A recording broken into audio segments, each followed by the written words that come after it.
એક નાનકડું ગામ. એ ગામમાં સંત મહાત્મા રહે, પણ એ સંત મહાત્માને એક શિષ્યની જરૂર હતી. ઘણો વખત વીતી ગયો. એક કુટિયા એક માણસ આવ્યો. એ માણસને સંત કહે, ભાઈ તું કે મારો શિષ્ય કે બની જા. એ માણસ સંતને કહે, સાધુ મહાત્મા હું તમારો શિષ્ય તો કે બની જાઉં, પણ મારી માં, મારી પત્ની અને મારો બાપ મને બહુ કે પ્રેમ કરે છે અને મારા વગર કે જીવી નહીં શકે કે આ માટે કે હું તમારો કે શિષ્ય બની નહીં શકું.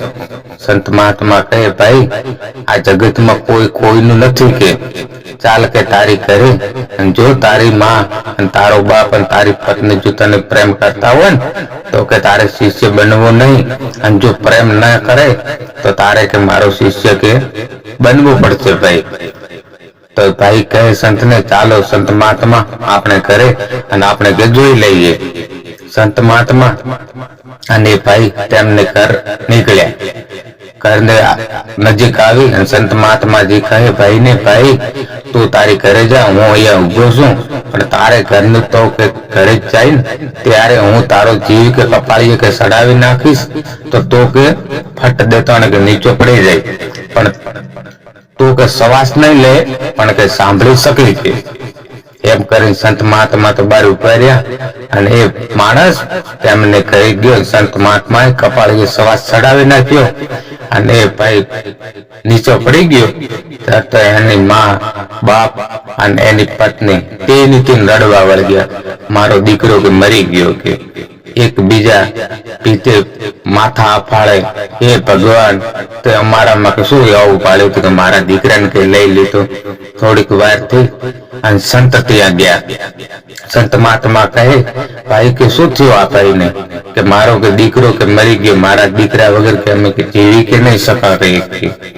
સંત મહાત્મા કહે, તમારા દીકરાને હું કે જીવતો કરી નાખું તો કે સંત મહાત્મા તમે કહેશો ને એવી રીતે હું કે કરીશ.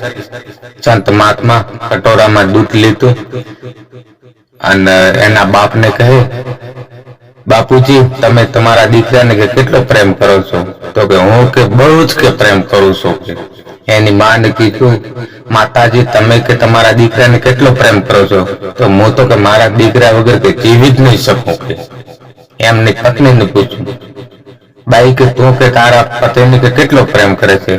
તો કે હું કે મારા પતિ વગર કે રહી જ નહીં શકું કે. અને એનો ભાઈ માણસ સૂતો હતો એ સાંભળતો હતો બધું પણ શ્વાસ લેતો નતો. સંત મહાત્માએ દૂધ કટોરી લઈ અને એના બાપને કહે, લો બાપુજી આ ઝેર હે કે આ માટે ઝેર તમે બાપુજી કે પી લો તો તમે કે મરી જશો અને તમારો દીકરો કે જીવી જશે.